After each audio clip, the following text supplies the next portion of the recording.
hardness and the pain is the anvil that we forge ourselves upon, we have so much more fulfillment and joy. Not necessarily all always happy, but fulfilled. And I think that's our goal as coaches, as leaders, and as men, as human beings. I'm still working on that, as you said before, self-leadership. That's my goal for me too. Welcome to the Captains and Coaches podcast, where we explore the art and the science of leadership through the lens of athletics and beyond.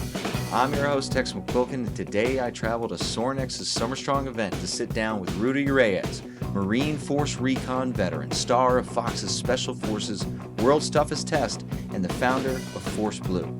From the battlefields of war to training celebrities and athletes on reality television, Rudy shares hard-earned wisdom on self-leadership, the fine line between pushing limits and causing harm, and why forgiveness may be a warrior's greatest weapon. This is a genuine dialogue about what it means to lead when lives are on the line, and how those lessons can translate to coaching, parenting, and leading yourself through life's inevitable battles. Now, let's dive in with Rudy Reyes, who helps us raise the game. Ready, and ready. Awesome. Oh, wonderful. What a cool table too. Check. Action. We're gonna roll right into it. Okay, let's do it. Time is of the essence. Sitting down with Rudy Reyes. We're at Summer Strong 18. And you and I first connected at Summer Strong 9. Yeah, brother. 9 years ago. Yeah, brother. Yeah, I remember it like it was yesterday because it's one of the most unique experiences that I've ever had. Really? Well, walking up to the bar, and here is Rudy Reyes, all that is man, shirtless at this bar. Oh, that's right. And then the Breeze, Yes, also shirtless, for sure. and not as the peak physical condition as, Well, not according to him. well, in his mind he was. Yeah, yes, in his mind, the freaking alpha male, maybe the what is it? The freaking Ayatollah of rock and rolla. The actual song "The Breeze," he was letting us know, was written because of him. I'm talking Skinnerd. Skinnerd wrote a song about the man, but by the way, larger than life, black cowboy hat, I think the snakeskin band, and he was giving me manhood lessons. Remember, he taught me how to walk like the Breeze, and I was really an apt pupil. I was. And I had a front row seat for this. It was something else. Yeah, it was, brother. God, and that it was you and John Wellborn, and what was your other teammate that you? Luke Summers. Luke, what's up with Luke these days? Oh, he's up in Indiana, Okay. just raising 2 little girls. Oh, and wonderful. living life. Yeah, brother. Oh, Midwest. amazing. You know what? And Summer Strong has evolved, and in some ways, though, those halcyon days, those early days, nothing like that's ever been back yet.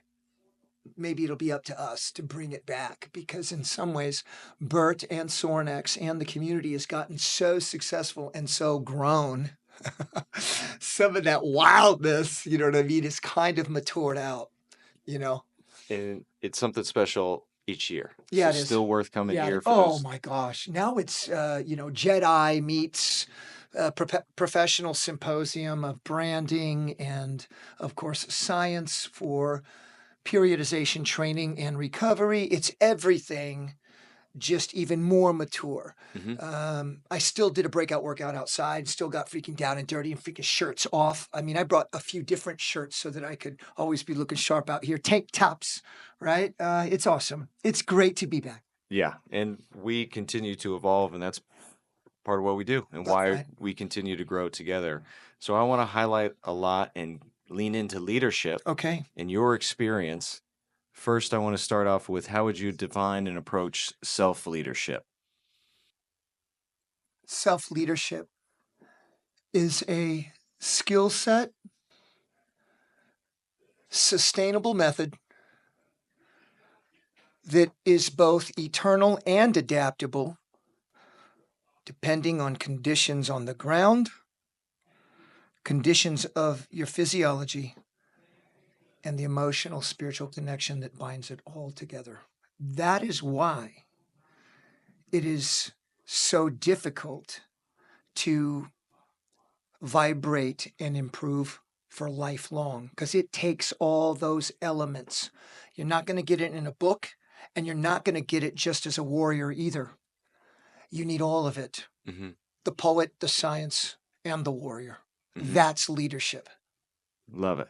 And you've evolved in such a space where you were a self-leader when you first entered into the force, and then you joined a team and you led teams, and now you're in a position to lead leaders. Yeah, isn't that wild, brother? That now with Special Forces and SAS, world champions like the Danny Amendolas, like the Cam Newtons, like the Brody Jenners, who, by the way, if you've not watched season 3, Brody Jenner, Bruce Jenner's son, he revealed himself to be the very essence of what was champion in his father. It was revealed in him, and I was in awe because as a 5-year-old, after those 1976 Olympics, I remember being just blown away at Bruce Jenner's figure on the Wheaties box and watching it on TV. And remember, we're 5 years old and being imprinted with physical culture. ABC's Wild, what was it? Wild World of Sports.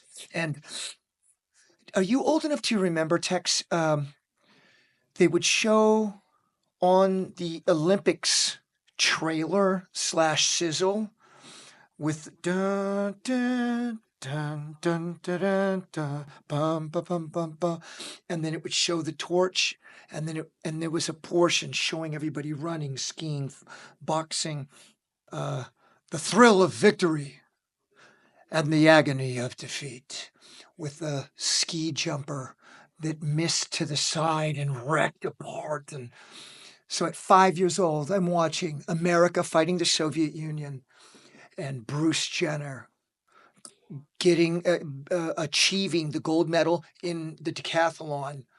Which, could you be more Spartan? Could you be more warrior? A lot of people in sport, I hope they remember that the Olympics were created by the Greeks as a caveat to war, but men died in the Olympics still, but at least it wasn't armies. So the javelin, the shot put, the hammer throw, the steeplechase, the sprints, everything, that was all war sport. Or no, it was all war technique turned into sport.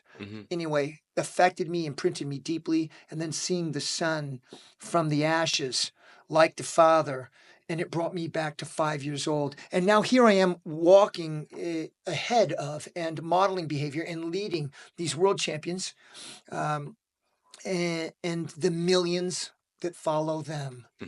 What an honor. Yeah. And then what is your mindset and approach when you see the doubt? They may not be vocalizing it or expressing it, but then you can read it because you've been with so many people where you've pushed their limits. Yes. And help them rise. I believe that's my role. And as DS, directing staff, to blend Sergeant Reyes, team leader Reyes, with Rudy the father, Rudy the athlete, Rudy the seeker, to squeeze every bit of humanity out of these recruits. And we have a saying in Recon: how do you make steel strong? You put it in the fire. You beat it and smash it and put it in the fire and fold it and smash it. And in the fire it goes again, and the impurities are released. And then when the blade is forged to a thing of strength and beauty, it goes into the water. That's what we're doing on this course. It's because I love these recruits that I push them so hard. And also, again, the love. I don't feel we ever abuse. We encourage, through arduous shared suffering, personal growth. And so the audience, by proxy, they grow too. Time out. Let's take 1 minute to talk training. I'm presenting to you the Old Bull program. This is the program that I am writing for myself, former collegiate athlete, former guinea pig of all sorts of training programs. I've seen and I've done it all, and my body is feeling it. In order to recover my joints, still continue to build muscle, and look the part as a coach, leading the way, I'm offering you Old Bull programming. This is what I'm following. It is fun. I'm having a great time bringing in former athletes and colleagues into the party. Meet us out there for a 7-day free trial. Click the links in the show notes to give the Old Bull program a run. Now, back to the show. Ready, and break. And that's the aim and a lot of the mission of many high school coaches. Mm-hmm. So they're applying this stress. They're applying this conditioning. So what stage do you feel like they can push those limits where they're boiling and developing these young men and women and not walking that line of abuse or verbal abuse and creating coaching scars that kids hold on to? Well said, coaching scars. You know what? I believe because I've got so much experience now looking back. I started as a wrestler. First, I started as a leader with my 2 little brothers. And then wrestling in the boys' home, and a leader in my weight class, and then in my team. And then as the oldest, I was the first to graduate high school and become an adult. So I took my brothers out of the boys' home, and I raised them and took care of them and empowered them for basic street life in the tough urban areas of Kansas City. So the first thing I did after we got jobs was enroll us into the YMCA, because the physical fitness was going to be absolutely it was going to be a necessary element for survival and development. Aside from the maturity of work. And when I'm saying work, I'm talking about washing dishes and bussing tables, because that's what we could do at that time. And then eventually I got elevated into construction, and then waiting tables, and then bartending, and installing underground sprinkler systems. It's funny when 25-year-olds, 26-year-olds, 27-year-olds, when sometimes they're having lack of maturity.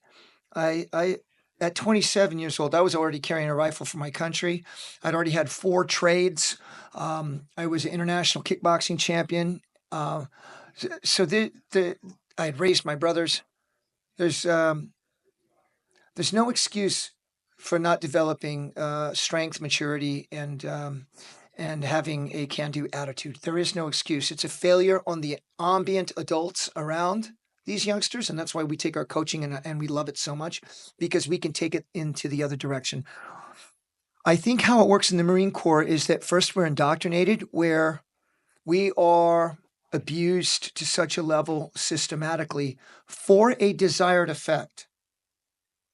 What happens is that we become a wolf pack and a unit because of such arduous, savage conditions, fatigue, and starvation. With that creates a love between brothers that quantumly grows. With a brotherhood, no matter how hard you push into the field and into combat conditions, and then ultimately into combat, the strength of the wolf is the pack.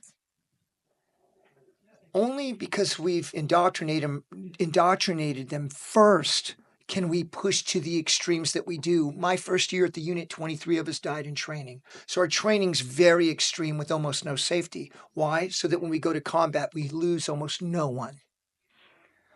For my civilians, and you know what? Let me take that back. I don't call civilians anymore. I call them citizens. There's sometimes a derogatory flavor that's put upon that term by military men and women and veterans. I say no, let's take that away. This is citizens, because without all of you, what would I have to fight for? Without all of you, would I have the support, not just you personally and with your emotions and spirit, but we're the most powerful military in the world, funded by very, very successful taxpayers and and citizens and everyday folks that make us who we are. So no, we're truly together. It's one team, one fight. We need both. when I'm training these recruits, they have not had the benefit of indoctrination. So I am more understanding. I'm more human. The only thing I will not tolerate is sloth. I demand you give me everything you got. Mm-hmm. If you give me everything you got, trust me, I will guide you through. And that's what happens. Even some of the smaller recruits, like this Kyla, this little black actress that was a Disney actress and became an adult actress that provides for her whole family. Small little lady, 40 years old, mom. She gutted it out almost to the very end, where world champion athletes found their way on the short course. Mm-hmm. We were going to cut her on the first day, but then Stephen Baldwin threw in his number. I'm so glad we didn't. Back channel, Billy Foxy Q. We were all rooting for her by day 5. She's still there. I think she made it to day 8. Might as well have been day 80 for them, what they're feeling. I don't use kid gloves, but I approach it with a bit more humanism. And I give them every bit of support and love I can, because I know that they are in the deep water of combat existence with no preparation. My goal is to get everyone as far as I can. Mm-hmm. And that should be the mindset of coaches of younger kids, right? Mm-hmm. There's a parallel there, isn't there? Exactly. So they a lot safer environment and experience, but at the same sense, they're preparing them for the inevitable pain of life. Totally. Not necessarily warfare, Totally. but just the expectations that are ahead of you where, yeah, nobody's going to give you anything. You Yep. got the opportunity. Here's the time to push and learn about yourself before somebody tries to take everything away from you. That's right. You're going to be challenged. You're going to be tested. You're going to fail over and over, even with the best intentions and best planning. Have mercy. You're gonna get sick or injured, or your parents will one day, or your brother will. You're going to deal with loss. You're going to be in the maelstrom of life, and a lot of it is hard. Mhm. And quite possibly, when we learn that the hardness and the pain is the anvil that we forge ourselves upon, we have so much more fulfillment and joy. Not necessarily all always happy, but fulfilled. And I think that's our goal as coaches, as leaders, and as men, as human beings. I'm still working on that, as you said before, self-leadership. That's my goal for me too. Mm-hmm. Yeah, I often find when coaching high schoolers and seeing things that they need to work on, it's almost a reflection of this is an opportunity for me to work on that as well. So true. So then self-leadership, I need to take that risk. I need to take that chance or become disciplined in that arena so then I can model and then hold them accountable as well versus being a hypocrite. That's right. And Tex, it seems that some of us, especially as athlete people, hearkening back to the Greeks, we're warriors and we're war, and sport is a fair war for us. And the beauty of conflict is it pulls out the very deepest and bravest of human nature, because you're facing oblivion. That's what we're doing in sport too. You and I are cut from that cloth. I'm learning now and experiencing now, my biggest lesson at being a warrior leader is two sides of the same coin: forgiveness and letting go. I've had a difficulty with that my whole life. I probably didn't even realize it. Now, one of the most effective pieces of intellectual and spiritual property that I hold close is that coin of forgiveness and letting go. Mm-hmm. For me, for others, especially for me. And I witnessed that through the trials and tribulations of these recruits. So then it has me reflect. As you should, as a self-leader, Mm-hmm. reflecting on your past life experience, leadership opportunities, and then the kids that did not make it when you pushed and you wanted it for them, but for one reason or another, they made a decision, injury occurred, something where could you have stepped in to effectively lead them better? You just brought something up to me. Remember in second season, I had Dez Bryant, a monster of a man and a beautiful, beautiful child heart. He lost his bearing, he lost his cool, and he got aggressive with my Royal Marine Commandos and SAS rope safety guys, right? Because they were doing a massive 300-foot bomb rappel, forward rappel down a dam, and he lost his bearing and he was in pain, so he acted out. I said, this happened very fast. Billy's controlling the recruits over there. I briefed the task and I snapped right into Sergeant Reyes and I said, throw his ass in the freaking water. Except I didn't say freaking. Throw him in there. Like 50 feet off the dais into the water. Part of it is because I didn't want him endangering my men because he's a very powerful unit. And I had to take control. I have recruits that are trusting me, Billy, Foxy Q, with everything. And if I lose control and lose dominance against this superpower football player, renowned, I guess, as a destroyer, Dez Bryant, right? Then we've lost it all. He bows up. F you! F you! I'm coming for you. And I said, then come! Freaking took off my helmet and my jacket. I'm ready to go down against this guy. By the way, I have confidence in myself because first of all, I have to. And I'm the leader out here. I have to. And also, I have a lot of experience. But I'm not by any means second guessing or taking him lightly. So I'm getting ready. He starts freaking walking to me and then starting to jog to me. I'm like, all right, here it is. And, cameras are rolling. It's going down. But the recruits cannot see that I lose resolve. And he gets close to me and he grabs his helmet.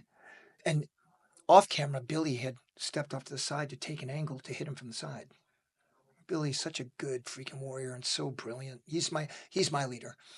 I learn everything from Billy Billingham, SAS Command Sergeant Major. And Dez Bryant throws his helmet and then walks off the other way. That was close. He broke. He gave up. And we had to throw him off the course. He was so apologetic once he got himself back. He was in tears. Please, staff, can I come back? And I said, you know what? If it was up to me, yes, you have more to do here. You have more to grow. But I can't. Looking back now, I see. Next time when that situation shows up, instead of Sergeant Reyes, I will be the human being. Hey, recruit, take a deep breath. Listen, those men down there, your life is in their hands, so take a deep breath. Those men got you. We're going to get you down and we're going to get you out of that harness, all right? That's what I'll do next time. Again, that forgiveness and letting go. I needed to forgive him for not having the skills and abilities that I have. And just because he's a big, strong, successful pro athlete and man, that doesn't mean he's had the opportunities for skills, training, and life experience that I have. So, man, I've learned so much more about me through this program, and therefore I impart it back on the recruits. And that's coaching. That's why so many are still involved, and the right people are involved because they have that reflective, redirect, learn, and then be prepared for the next recruit. Just be even better and grow as men and women as coaches. The